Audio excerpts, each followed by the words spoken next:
हाय बच्चों, let's start capacitor today. तो basically नाम तो सबने सुना ही होता है, कैपेसिटर, कंडेंसर भी बोलते हैं इसको। तो बेसिकली कैपेसिटर होता है arrangement of two parallel plates, और दोनों प्लेट आइडेंटिकल होते हैं and they are connected with the source of electricity. और ये जो पूरा सिस्टम होता है, it is used to store electrical energy. क्या क्या बोल दिया मैंने बोला कैपेसिटर क्या है? It is an arrangement of two identical parallel plate. दो पैरेलल प्लेट का अरेंजमेंट है, connected with source of current. मैं बैटरी नाम दे देता हूं, connected with battery. It is used to store charges, और you can say electrical energy.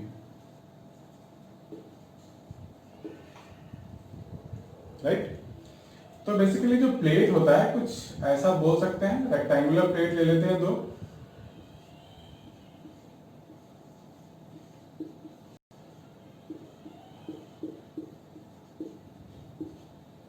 Separation between them is small D. This is battery of voltage V, right? तो ये positive plate है, ये negative plate of the battery है, हमें तो पता है ये। So this plate becomes positive and this plate becomes negative. So क्या होगा इसमें? Electric field will be there like this, है ना? पहले पढ़ा है हम लोगों ने, पॉजिटिव टू नेगेटिव। तो ये बैटरी क्या करेगा? चार्ज सप्लाई करेगा। तो होगा क्या? This charge is depends upon the potential of the battery, voltage of the battery. बड़ा बैटरी, बड़ा वोल्टेज, तो ये चार्ज भी ज्यादा देगा, बड़ा देगा। छोटा बैटरी होगा तो चार्ज भी छोटा देगा। और we can say Q is equal to CV, right? तो सबसे पहले मैं दिखाने जा रहा हूं कि कैपेसिटर जो हम लोग बोलते हैं ना, ये जो कैपेसिटर आया वो किस पे डिपेंड करेगा, उसका फॉर्मूला क्या है। अगर हमें बोला जाएगा फाइंड द कैपेसिटेंस, तो कैसे फाइंड करेंगे? What is the formula of capacitance? देखते हैं क्या निकल के आता है। तो सबसे पहले बच्चों ये लिख लो, Q is equal to CV। अब electric field between the two plates, ये तो हम लोगों ने पढ़ा हुआ है ना, E is equal to V by D। इन दो प्लेट के बीच का जो पोटेंशियल डिफरेंस है वो V है, डिस्टेंस पैरेलल प्लेट का E है, D है। So electric field between the to parallel plates sigma upon epsilon not. ये भी हम लोगों ने डिराइव किया हुआ है इन इलेक्ट्रिक फ्लक्स वाला चैप्टर में। नहीं आता है तो आप वहां जाके एक बार देखना पड़ेगा आपको। फ्रॉम 1 and 2 मैं क्या लिखूंगा? 1 and 2 से दोनों E है, so I can write V upon D is equal to sigma upon epsilon naught. Sigma हमारे को पता है क्या है? Q बाई एरिया होता है सिग्मा। देखो ये कोई जरूरी नहीं है कि ये जो प्लेट है वो रेक्टेंगुलर ही हो, स्क्वायर भी हो सकता है, सर्कुलर भी हो सकता है, but this two plates must be identical. तो मेरे को मिल गया V by D A upon sigma not is equal to Q। तो अगर मैं इसे कंपेयर करूं, Q is equal to CV, तो Q is equal to V तो है मेरे पास, तो ऑफ कोर्स जो V के साथ है वो तो C होगा ना, यानी कि पूरा चीज मेरे को C मिलेगा, capacitance, by comparing this two. तो मैं क्या लिखूंगा? A upon epsilon not D, sorry A upon epsilon not D। तो कैपेसिटेंस किस पे डिपेंड कर गया है? एरिया ऑफ द प्लेट पे डायरेक्टली रिलेटेड है। सॉरी कुछ मिस्टेक हो गया, सॉरी एक मिनट। A एप्सिलॉन ऊपर आएगा, this is your Q। So by comparing with this entire thing is C, so I can write A epsilon naught upon D। This is the capacitance. तो क्या निकल के आया? Capacitance directly proportional to area of the plate, means area of the plate बड़ा होगा तो capacitance ज्यादा होगा, ऐसी कैपेसिटी टू स्टोर चार्जेस ज्यादा होगी, और इनवर्सली प्रोपोर्शनल टू डी है। जितना दूर दूर प्लेट होंगे उसकी कैपेसिटी कम हो जाएगी, राइट। अब साइड नॉट मीडियम के लिए होता है, इसकी वैल्यू फिक्स होती है 8.85 10⁻²। ठीक है। इसके बाद हमारे को करनी है कि कितना एनर्जी स्टोर करता है, उसका क्या फॉर्मूला हो सकता है। देखो बैटरी यहाँ क्या कर रहा है, battery is doing some work so that it can give the charge to the plates of the capacitor. Battery काम ही नहीं करेगा तो ये चार्ज कैसे जाएगा, ऐसे पास जाएगा ही नहीं। That means work done by the battery is equal to energy stored by the capacitor. सीधी सी बात है ना। जैसे हमारे फैमिली में अगर हमारे मॉम डैड नहीं अर्न करेंगे, मेहनत नहीं करेंगे, वर्क डन नहीं करेंगे, तो हमारे को कहाँ से मिलेगा, कोई भी चीज मिलेगा ही नहीं, है ना।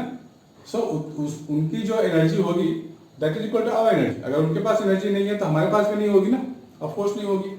सप्लाई बंद हो जाएगा हमारा। तो यहाँ भी वही हाल है, जब तक ये वर्क डन नहीं करेगा इसको खाना नहीं मिलेगा, कैपेसिटर को, कैपेसिटर भूखा रह जाएगा। सो आई मीन टू से work done by the battery is equal to energy stored in the capacitor system. So लिख लेते हैं, for a small charge supply dq, a small work done is dw is equal to v into dq। Voltage into charge जो work done होता है, ये भी हम लोग पहले देख चुके हैं। V dq, अब मैं V की जगह क्या लिख सकता हूं, Q/C लिख सकता हूं ना। तो यहां लिख देते हैं Q/C dq। इसी को इंटीग्रेट करना है, 0 to W। चार्ज इनिशियली 0 था ना, जैसे बैटरी हमने जोड़ा तब चार्ज सप्लाई शुरू होगा टू कैपिटल Q। तो इसी वर्क डन को हम लोग बोलते हैं टोटल एनर्जी। 1/c तक कांस्टेंट फैक्टर है, मैंने बाहर निकाल लिया। इंटीग्रेशन किसका होगा, Q dq का होगा। This is initial value, this is final value. This is the simplest integration again. Q dq क्या होता है, Q²/2। तो अपर लिमिट डाल देंगे माइनस लोअर लिमिट डाल देंगे, तो मेरे को मिल गया Q²/2c। So total energy is coming out to be Q²/2c। अब मैं Q is equal to CV भी लिख सकता हूं। Q की जगह क्या लिख दूं, CV लिख दूं, तो ये मेरे को मिल गया हाफ CV²। अब हमें कैपेसिटर में देखना है अरेंजमेंट ऑफ कैपेसिटर्स। कैसे कैसे हम लोग कैपेसिटर्स को अरेंज कर सकते हैं। सीरीज में अरेंज करेंगे तो क्या होगा, पैरेलल में अरेंज करेंगे तो क्या होगा। पहला मैं बता रहा हूं सीरीज अरेंजमेंट। तो कैपेसिटर्स को शॉर्ट डिनोशन में हम लोग ऐसे दिखाते हैं, 2 vertical line, 2 vertical parallel line. This is your capacitor 1, capacitor 2, capacitor 3। नाम दे देते हैं C1, C2 and C3। And this is a battery, voltage V। तो यहां से Q चार्ज जाएगा। तो आप लोग को यहां ध्यान रखना है, चार्ज Q फ्लो करेगा और ऐसे ऐसे फ्लो करता रहेगा, यानी कि charge Q is same for each of the capacitance. That means in series charge remains same for each of the capacitor. यहां लिख लो, in series charge is same for each capacitor।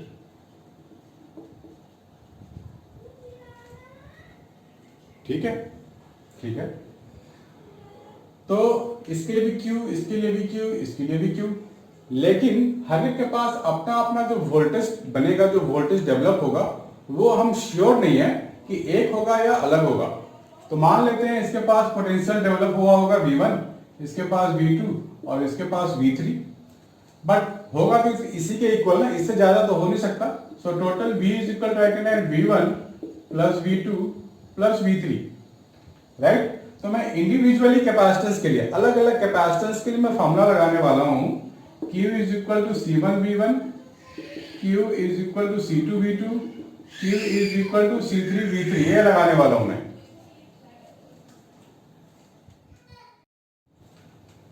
तीनों के लिए मैंने इंडिविजुअली लगा लिया। तो यहां से मैं निकालूंगा V1 is equal to Q by C1, यहां से निकालूंगा V2 is equal to Q by C2, और यहां से V3 Q बाई C3, और यहां डालने वाला हूं। So I can write V is equal to V1 means Q by C1, V2 means Q by C2, V3 means Q by C3. This one. So Q is common, 1 by C1 plus 1 by C2 plus 1 by C3. So V by Q क्या मिलेगा मुझे? Right? V by Q की जगह मैं क्या लिख सकता हूं? वापस वहीं आ जाओ, basic formula Q is equal to C into V. So V by Q, Q को मैं इधर ले गया, C को मैं इधर ले आया, तो V by Q is equal to 1 by C ना, that means 1 by C total आ गया, ये 1 by C1 plus 1 by C2 plus 1 by C3। अगर चौथा कैपेसिटर भी होता तो प्लस 1 by C4 आता, पांचवा भी हो सकता है, राइट? मैंने तीन का तो सिर्फ एग्जाम्पल लिया है। दैट मीन्स अगर कैपेसिटेंस सीरीज में लगे हो और हमारे को बोला जाए फाइंड दी टोटल कैपेसिटेंस, तो मैं क्या करूंगा? रेसिप्रोकल लेके ऐसे ऐड कर लूंगा, that is equal to 1 by C total. C1 C2 C3 value डाल दो, सॉल्व कर लो, then we can find the C total. That's it. इसको नोट डाउन करो बच्चों।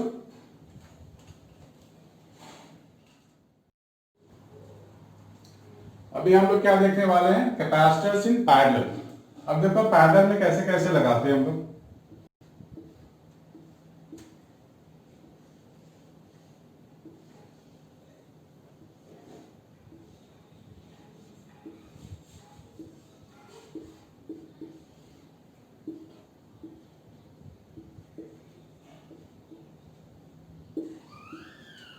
चार्ज क्यू बैटरी से निकलेगा। Now we have capacitors in parallel like this, C1, C2, C3. This type of arrangement is called parallel arrangement. Charge यहां से Q आएगा, मान लेते हैं इधर Q1 गया होगा, मान लेते हैं Q2 गया होगा, मान लेते हैं Q3 गया होगा, राइट? तो इसको मैं यहां ले जाऊंगा, दिस इज योर Q3, यहां से फिर दोनों ऐड होके आएंगे, कितना आएंगे? Q2 प्लस Q3, ये Q1 आएगा इधर से, तो यहां से Q1 plus Q2 plus Q3, that is Q वापस। तो जितना कैपेसिटर से चार्ज हमने निकाला था उतना वापस आनी भी चाहिए, that means our distribution of charges is perfect. अब पैरेलल में क्या होता है? पैरेलल में सबके लिए वोल्टेज सेम होता है। आप लिख लो, in parallel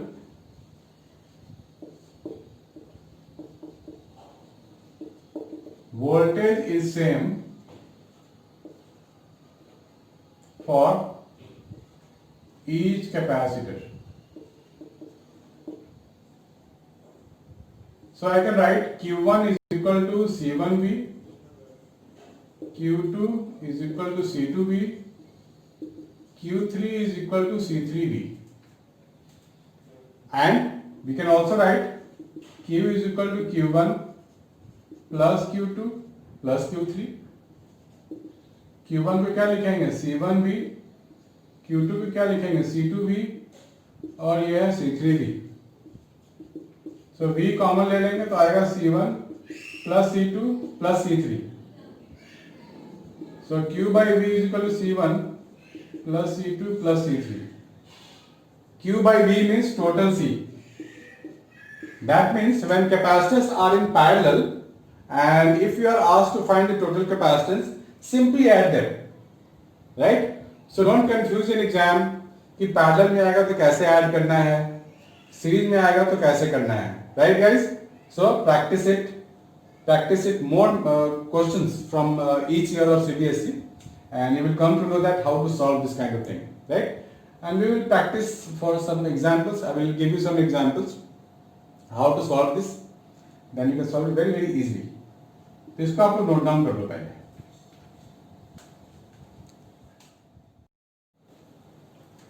Today we are moving ahead and we have to do capacitor with dielectric. Dielectric देखो कोई नई चीज नहीं है, हमें सब पता है डाइलेक्ट्रिक क्या होता है, नाम सिर्फ नया ऐड हो गया डाइलेक्ट्रिक। बेसिकली एक इंसुलेटर होता है जो, और ये इंसुलेटर कुछ भी हो सकता है। सपोज हमने कैपेसिटर प्लेट के बीच में हाइड्रोजन गैस भर दिया होगा, that is also dielectric. Capacitor के बीच में हम लोगों ने सपोज कोई माइका शीट आता है जो पहले आयरन रॉड में हुआ करता था, अभी भी कहीं कहीं इस्तेमाल होता है, एक माइका शीट का डाल देंगे कैपेसिटेंस के बीच में तो भी एक डाइलेक्ट्रिक मीडियम हो गया, राइट। कोई भी ऐसा चीज जो इंसुलेटर है उसको डाल सकते हैं डाइलेक्ट्रिक के बीच में। ये कैपेसिटेंस को बढ़ाता है, कैपेसिटी को इंक्रीज करता है, और so that capacitor system can be more effectively store more energy, right. तो देखते हैं कैपेसिटर्स में क्या इफेक्ट और कैसे होता है, फॉर्मूला क्या है उसका। हमारे पास है दो पैरेलल प्लेट है, डिस्टेंस d है और हमने इसके पास बैटरी लगा रखी है वोल्टेज V का, तो मैं बैटरी अभी नहीं दिखा रहा हूं। और एक डाइलेक्ट्रिक हम लोगों ने डाल दिया है, ऐसा कोई स्लैब होगा वो हमने डाल दिया, रेक्टेंगुलर स्लैब जैसा होता है, इसकी थिकनेस होगी T। ये पॉजिटिव प्लेट, ये नेगेटिव प्लेट। तो बेसिकली हम लोगों ने जहां भी पॉजिटिव नेगेटिव प्लेट होगा वहां तो इलेक्ट्रिक फील्ड तो होगा ना, इलेक्ट्रिक फील्ड तो होता ही है, हमने पहले देखा है। यानी कि हमने जो डाइलेक्ट्रिक डाला है वो इलेक्ट्रिक फील्ड में डाल दिया है। तो ऐसा करने से क्या होगा, तो डाइलेक्ट्रिक में जो भी चार्जेस हैं, पॉजिटिव चार्ज किधर एक्युमुलेट होगा, राइट साइड। वाई हम लोग ने पढ़ा था बहुत ही बिगिनिंग में, any positive charge experience force along the electric field and negative charge experience force opposite to the electric field. तो इधर पॉजिटिव वाला एक्युमुलेट हो जाएगा और इधर नेगेटिव वाला एक्युमुलेट हो जाएगा, और इसके अंदर एक नया इलेक्ट्रिक फील्ड बनने लगा, दैट इज ईपी। ईपी का मतलब electric field due to polarization. Electric field due to polarization. Polarization क्या होता है, सेपरेशन ऑफ चार्जेस। केमिस्ट्री में भी ये वर्ड आप लोगों को मिला होगा कहीं ना कहीं, पोलराइजेशन, चार्ज का सेपरेट होना। तो चार्ज का सेपरेट हो गया, तो चार्ज का पोलराइज होने की वजह से इलेक्ट्रिक फील्ड जो आया है दैट इज कॉल्ड ईपी। तो यहां जो ई नेट बनने वाला है, ये जो सेटल डाउन होगा इलेक्ट्रिक फील्ड बन के, वो क्या बनेगा, E naught minus E P. This is a net electric field which settle down inside this dielectric, क्योंकि ई नॉट तो इधर है, ईपी इधर बना, net electric field is this one. Now ये जो डाइलेक्ट्रिक कांस्टेंट हम लोग के लिखते हैं, इसका बेसिक डेफिनेशन भी यही है, E naught upon E net, right. This is K and this K is suppose to be greater than 1 because for air, हम लोग एयर के लिए, एयर अगर मीडियम हो बिटवीन द प्लेट्स तो के की वैल्यू 1 लेते हैं हम लोग। तो अभी आगे बढ़ते हैं। अब यहां पे दो मीडियम हो गया, एक तो डाइलेक्ट्रिक, दूसरा एयर। तो दो मीडियम होने की वजह से हम लोग जो लिखते हैं ना, E is equal to V by D, और we can say V is equal to E D. इसे दो पोर्शन में लिखना पड़ेगा, एक तो एयर के लिए और एक डाइलेक्ट्रिक के लिए।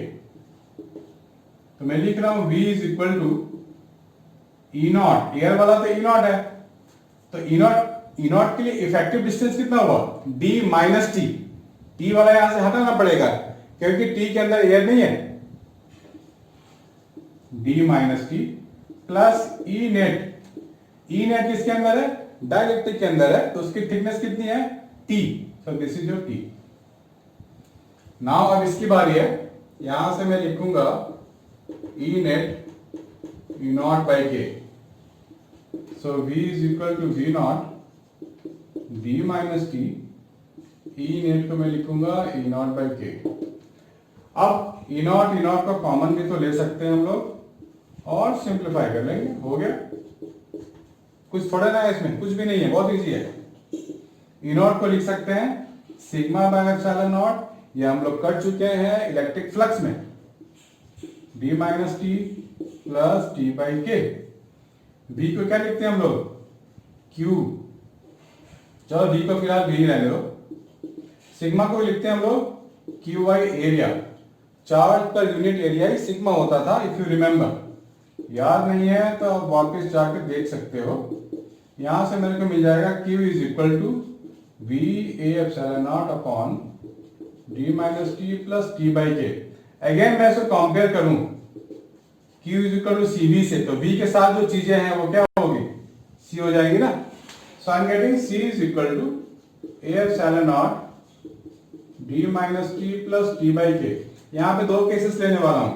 अगर T जीरो हो जाए means thickness of directrix zero हो जाए, तो T जीरो होने से क्या मिलेगा मुझे, C नॉट नाम दे रहा हूं मैं इसको, C बिकम C नॉट और A epsilon naught upon D। दूसरा case T is equal to D, मतलब पूरा डायरेक्ट्रिक्स से भर दिया मैंने, तो T की जगह भी D लिखना पड़ेगा मुझे। तो अल्टीमेटली C मीडियम वाला हो गया, डायरेक्ट्रिक वाला हो गया, वो आ जाएगा K times epsilon not A by D। ये दोनों केस आप लोग नोट डाउन कर लो, ये काफी इंपॉर्टेंट चीज है, डेरिवेशंस आ सकते हैं एग्जाम में। Note it down with diagram. In case of doubt go in the comment section and send me your doubts. Till then note it down.